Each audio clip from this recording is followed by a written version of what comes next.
नाजरीन अस्सलामु अलैकुम वरहमतुल्लाहि वबरकातुहू। आप देख रहे हैं फिक्र नजर पर खबरनामा। आइए मुल्क की तमाम बड़ी खबरों पर नजर डालते हैं।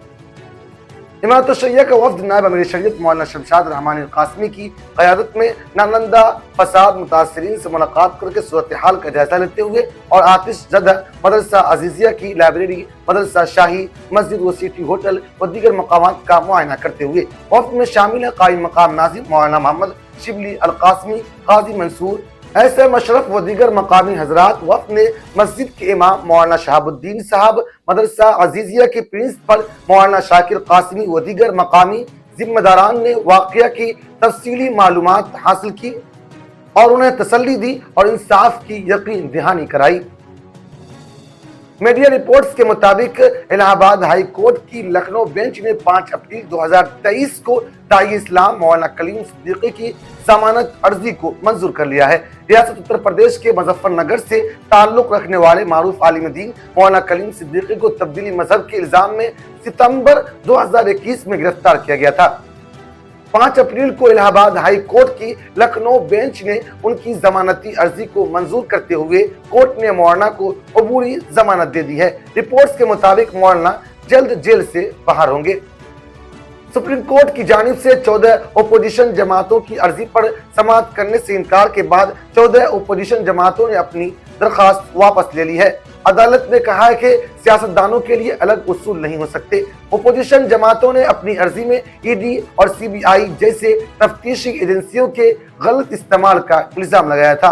उन्होंने अपनी दरखास्त में कहा था कि मरकजी हुकूमत ओपोजिशन जमातों के रहनुमाओं को परेशान कर रही है। रियासत उत्तर प्रदेश के जिला मेरठ के टीपी नगर थाना इलाके के तहत मलियाना फसादात के मुतासरीन ने कसूरवारों की बरी किए जाने के बाद अफसोस का इजहार किया है और कहा है कि अब हम इस मामले को हाई कोर्ट ले जाएंगे। हमें अदलिया पर मुकम्मल भरोसा है। हो सकता है अदालत की नजर में हम अपना मौकफ सही से न रख सके होंगे। कांग्रेस पार्टी के तर्जमान मनीष तिवारी ने कहा है कि चीन के साथ गुज़िश्ता 3 सालों से असल कंट्रोल लाइन पर मुसलसल सरहद पर तनाज़ा चल रहा है और असल सूरत हाल क्या है इससे किसी को इत्तला नहीं है। इसलिए हुकूमत को तमाम हिज़्ब इख्तिलाफ जमातों को बुलाकर उसके बारे में तफसीली मालूमात ओपोजिशन के आला क़यादत को फराहम करनी चाहिए। डेयरी शराब घोटाले मामले में साबिक वज़ीर आला मनीष सिसोदिया को बुध को भी जमानत नहीं मिली। अब इस मामले की समाअत 12 अप्रैल को होगी। पाकिस्तान के इलेक्शन कमीशन ने सुप्रीम कोर्ट के हुक्म पर 14 मई को पंजाब में असेंबली इंतखाबात कराने का फैसला कर लिया है। तफसीलात के मुताबिक ज़राए इलेक्शन कमीशन ने कहा है कि सुबह पंजाब में 14 मई को आम इंतखाबात कराने से मुतालिक सुप्रीम कोर्ट के फैसले पर मिनवान अमल किया जाएगा। ज़राए का कहना है कि इलेक्शन कमीशन पंजाब में इंतखाबात कराने के लिए तैयार है और पंजाब की निगरान हुकूमत से राब्ते का फैसला किया गया है। यरूशलेम में मस्जिद अक्सा पर इस्राएली पुलिस के हमले पर एक हंगामी इजलास मुनाकिद करने वाली है। अरब लीग का इजलास उर्दू, मिस्र और फिलिस्तीनी हुक्काम की जानिब से तलब किया गया है। यरूशलेम में इस वक्त कशीदगी बरकरार है जब से मस्जिद अक्सा के अहाते में इस्राएली पुलिस ने रमजान के मुकद्दस महीने के दौरान रात भर नमाजियों पर हमला किया। अरब लीग ने इससे कबल इस हमले की मजम्मत भी की थी। ईरान ने मंगल को मुत्तहिदा अरब इमारात में 2016 की कशीदगी कम होने और खलीजी रियासतों और ईरान के दरमियान ताल्लुकात की बहाली के बाद अपना पहला सफीर मुकर्रर किया है। ईरान के सरकारी मीडिया के मुताबिक ईरान के नए तैनात करदा सफीर रजा अमीरी वजारत खारजा में ईरानी गैर मुल्कियों के दफ्तर के डायरेक्टर जनरल के तौर पर खिदमत अंजाम दे चुके हैं।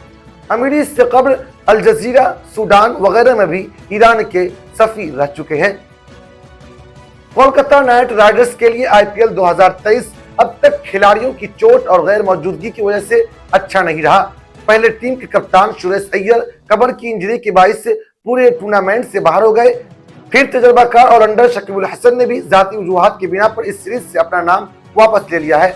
इन दोनों खिलाड़ियों के जाने से टीम को बड़ा धचका लगा है, लेकिन अब टीम ने इसका इजाला करने के लिए इंग्लैंड के तजर्बाकार ओपनर जेसन रॉय को अपनी टीम में शामिल किया है।